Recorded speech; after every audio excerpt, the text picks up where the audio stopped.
75%. 이 숫자가 뭔지 아십니까? 2025년 한 해 동안 코스피가 오른 퍼센트입니다. 1999년 IT 버블 이후 최고 수익률, G20 국가 중 1위. 지금 이 순간에도 코스피는 4,500선을 넘어 질주하고 있습니다. 삼성전자 시가총액 709조 원, SK하이닉스 474조 원, 두 회사 합쳐서 1,183조 원입니다. 대한민국 1년 GDP의 절반이 넘는 돈이 반도체 두 회사에 몰려 있습니다. 그런데 이상한 점이 있습니다. 주식은 하늘을 찌르는데 환율도 같이 오르고 있습니다. 원달러 환율 1,450원, 15년 만에 최고치입니다. 주가가 오르면은 외국인 돈이 들어와서 환율이 떨어져야 정상인데 정반대입니다. 도대체 무슨 일이 벌어지고 있는 걸까요? 오늘 돈의 경제학에서는 이 기묘한 현상의 진실을 파헤칩니다. 지금 주식을 사야 하는지 팔아야 하는지, 그리고 환율이 우리 자산에 어떤 영향을 미치는지 끝까지 함께 해주시면 후회하지 않으실 겁니다. 본격적으로 시작하겠습니다. 먼저 지금 코스피에서 무슨 일이 벌어지고 있는지 정확히 짚어보겠습니다. 2024년 마지막 거래일 코스피는 2399포인트였습니다. 그로부터 딱 1년 뒤인 2025년 마지막 거래일 코스피는 4214포인트로 마감했습니다. 1년 만에 1815포인트가 올랐습니다. 상승률로 치면 75.6%. 이게 얼마나 비정상적인 수치인지 역사를 살펴보면 알 수 있습니다. 한국 증시가 75% 넘게 오른 해는 딱 한 번 있었습니다. 1999년 IT 버블의 정점이었습니다. 당시 코스피는 83% 올랐습니다. 그리고 2000년 버블이 터지면서 코스피는 반토막이 났습니다. 많은 사람들이 전 재산을 잃었습니다. 지금 상황이 그때와 같다는 말씀을 드리는 게 아닙니다. 다만 역사적으로 이 정도 급등은 극히 드물다는 점을 말씀드리는 겁니다. 그렇다면 왜 이렇게 급등한 걸까요? 핵심은 반도체입니다. AI 열풍이 전 세계를 휩쓸면서 고성능 반도체 수요가 폭발했습니다. 특히 HBM이라고 불리는 고대역폭 메모리, 엔비디아의 AI 칩에 들어가는 핵심 부품입니다. 이 HBM 시장을 삼성전자와 SK하이닉스가 거의 독점하고 있습니다. 삼성전자의 2026년 예상 영업이익은 90조 원입니다. 작년 예상치가 46조 원이었으니 1년 만에 2배로 뛴 겁니다. SK하이닉스도 마찬가지입니다. 작년 48조 원에서 올해 80조 원으로 예상치가 급등했습니다. 두 회사 합쳐서 170조 원의 영업이익, 역대급 실적 장세가 열린 겁니다. 여기에 방산주와 조선주도 가세했습니다. 한화에어로스페이스는 하루에 11%가 오르는 날도 있었습니다. HD현대중공업도 연일 신고가를 갱신하고 있습니다. 전 세계적인 군비 경쟁과 조선 슈퍼사이클이 맞물린 결과입니다. 증권가에서는 올해의 코스피 목표치를 줄줄이 상향하고 있습니다. 한국투자증권은 5,650포인트, 유안타증권은 낙관적 시나리오에서 6,000포인트까지 언급했습니다. 꿈의 5,000p, 6,000p가 눈앞에 와 있다는 분석입니다. 그런데 여기서 멈추면 안 됩니다. 숫자만 보면 장밋빛이지만 그 이면에는 심각한 리스크가 숨어 있습니다. 첫 번째 리스크부터 말씀드리겠습니다. 환율입니다. 지금 원달러 환율이 1,450원을 넘어섰습니다. 많은 분들이 이게 왜 문제인지 잘 모르십니다. 설명해 드리겠습니다. 외국인 투자자 입장에서 생각해 보십시오. 미국에 사는 펀드 매니저가 1년 전 한국 주식에 투자했다고 가정합시다. 당시 환율이 1,300원이었습니다. 1억 달러를 들고 와서 원화로 바꾸면 1,300억 원입니다. 이 돈으로 삼성전자를 샀습니다. 1년이 지났습니다. 삼성전자 주가는 50% 올랐습니다. 1,300억 원이 1,950억 원이 됐습니다. 이제 미국으로 돈을 가져가려고 원화를 달러로 바꿉니다. 그런데 환율이 1,450원이 됐습니다. 1,950억 원 나누기 1,450원. 달러로 환산하면 1억 3,450만 달러입니다. 수익률이 50%가 아니라 34.5%로 쪼그라듭니다.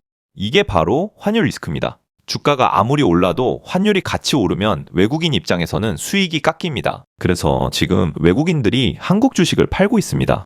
2026년 1월 들어 외국인은 코스피에서만 1조 7,586억 원어치를 순매도했습니다. 주가는 오르는데 외국인은 빠지는 이상한 상황. 이걸 국내 개인 투자자와 기관이 받아주고 있는 겁니다. 문제는 이 구조가 지속 가능하지 않다는 점입니다. 한국 증시에서 외국인 비중은 약 30%입니다. 외국인이 본격적으로 이탈하면 주가가 버티기 어렵습니다. 그렇다면 환율은 왜 이렇게 오른 걸까요? 한국은행이 분석한 바에 따르면 환율 상승 요인의 70%가 해외 투자 증가입니다. 국민연금이 해외 주식과 채권에 771조 원을 투자하고 있습니다. 올해만 70조 원이 더 늘었습니다. 국민연금이 해외에 투자하려면 원화를 달러로 바꿔야 합니다. 달러 수요가 늘어나니 환율이 오릅니다. 여기에 서학개미들도 한몫합니다. 개인 투자자들의 해외 주식 투자 규모가 306조 원입니다. 매달 50억 달러씩 해외로 돈이 빠져나갑니다. 한마디로 한국 사람들이 한국 주식을 안 사고 미국 주식을 사니까 환율이 오르는 겁니다. 아이러니하지 않습니까? 코스피가 75% 올랐는데 정작 한국인들은 미국 주식을 사고 있습니다.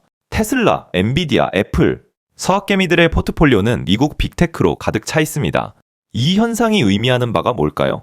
한국인들조차 한국 주식을 신뢰하지 않는다는 겁니다. 두 번째 리스크로 넘어가겠습니다. 트럼프 관세입니다. 지금 미국 대법원에서 역사적인 판결이 진행 중입니다. 트럼프 대통령이 국제비상경제권한법, 줄여서 IEPA라는 법을 근거로 전 세계에 관세를 때렸습니다. 이게 합법인지 아닌지를 대법원이 판단하고 있습니다.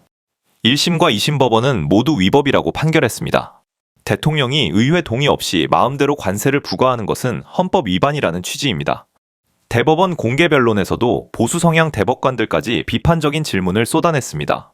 트럼프가 직접 임명한 대법관들까지요. 예측 시장에서는 트럼프가 패소할 확률을 72%에서 78%로 보고 있습니다.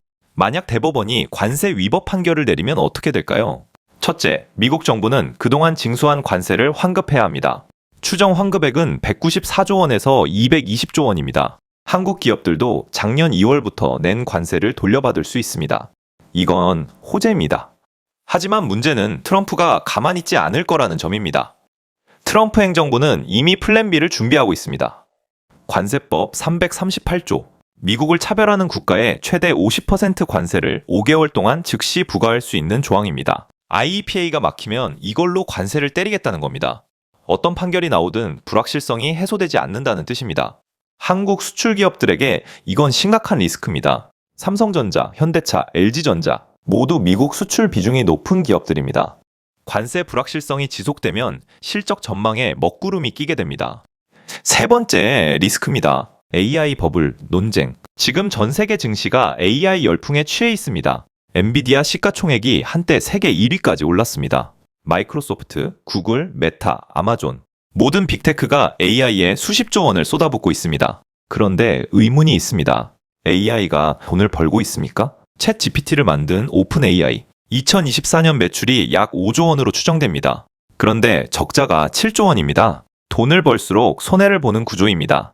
구글의 제미나이, 메타의 라마, 마이크로소프트의 코파일럿 모두 막대한 투자를 하고 있지만 수익 모델이 불분명합니다. 지금 AI 기업들은 미래에 돈을 벌 거라는 기대만으로 주가가 오르고 있습니다. 이게 2000년 닷컴 버블과 비슷한 패턴입니다. 당시에도 인터넷이 세상을 바꿀 거라는 기대로 주가가 하늘을 찔렀습니다. 그리고 실제로 인터넷은 세상을 바꿨습니다. 그러나 2000년에 투자한 사람들 대부분은 돈을 잃었습니다. 왜냐하면 버블이 꺼지면서 주가가 먼저 폭락했기 때문입니다. 기술의 성공과 투자의 성공은 다른 문제입니다. AI가 세상을 바꿀 거라는 건 확실합니다. 하지만 지금 AI 주식에 투자하면 돈을 번다는 건 확실하지 않습니다. 반도체 수요가 예상만큼 증가하지 않으면 빅테크들이 AI 투자를 줄이면 삼성전자와 SK하이닉스의 실적 전망은 한순간에 무너집니다. 그리고 그 순간 코스피의 근거도 함께 무너집니다. 네 번째 리스크입니다. 고환율이 물가에 미치는 영향. 환율이 오르면 수입 물가가 올라갑니다. 우리가 쓰는 석유, 가스, 밀, 옥수수 대부분 달러로 수입합니다. 환율이 10% 오르면 수입 물가도 10% 오릅니다. 2025년 11월 수입 물가 지수는 5개월 연속 상승했습니다. 이게 소비자 물가로 전이되고 있습니다. 작년 10월부터 소비자 물가가 2% 중반까지 치솟았습니다. 물가가 오르면 한국은행이 금리를 내리기 어렵습니다. 한은은 이미 4차례 연속 금리를 동결했습니다. 금리가 높은 상태로 유지되면 가계와 기업의 이자 부담이 늘어납니다. 부동산 시장도 얼어붙습니다. 소비가 위축되고 경기가 둔화됩니다. 고환율이 주식 시장에만 영향을 미치는 게 아니라 경제 전반을 짓누르는 겁니다. 다섯 번째 리스크입니다. 급등장 이후의 조정 가능성. 통계를 하나 말씀드리겠습니다. NH투자증권이 분석한 바에 따르면 새해 첫 5영업일 동안 주가가 오르면 그해 연간 수익률이 플러스로 끝날 확률이 83.7%입니다. 예, 좋은 징조입니다. 그러나 이건 연말 기준입니다. 중간에 조정이 없다는 의미가 아닙니다. 오히려 급등 후에는 반드시 조정이 옵니다. 1999년에도 IT 버블 정점에서 주가가 83% 올랐습니다. 하지만 1년 후 주가는 반토막이 났습니다. 2021년에도 코스피가 3,000을 처음 돌파했습니다. 하지만 2022년에 2,200까지 폭락했습니다. 주가는 계단식으로 오르지 않습니다. 급등하면 급락하고 다시 오르고 다시 떨어집니다. 문제는 언제 조정이 올지 아무도 모른다는 겁니다. 그래서 지금 투자에 대해 신중해야 합니다. 자, 여기까지 리스크를 정리했습니다. 환율 리스크, 트럼프 관세 불확실성, AI 버블, 논쟁, 고환율발 물가 상승, 급등장 후 조정 가능성, 5가지 리스크가 지금 코스피 앞에 놓여 있습니다. 그렇다면 어떻게 해야 할까요? 결론부터 말씀드리겠습니다. 무작정 사지도, 무작정 팔지도 마십시오. 상황에 따라 전략을 세워야 합니다. 첫 번째 전략, 분할 매수입니다. 지금 시장에 돈을 모두 투입하는 것은 위험합니다. 반대로 시장에서 완전히 빠지는 것도 어리석습니다. 만약 코스피가 5천, 6천까지 오른다면 지금 빠진 사람은 평생 후회하게 됩니다. 그래서 분할 매수가 답입니다. 한 달에 한 번 일정 금액을 투자하십시오. 적립식 투자라고도 부릅니다. 주가가 오르면은 적게 사고 주가가 떨어지면 많이 사게 됩니다. 평균 매입 단가가 낮아지고 리스크가 분산됩니다. 최고점에 물리는 불상사를 피할 수 있습니다. 두 번째 전략, 환 해지를 고려하십시오. 해외 주식에 투자하고 있다면 환율 변동에 노출되어 있습니다. 환율이 오르면 해외 자산의 원화 가치가 높아집니다.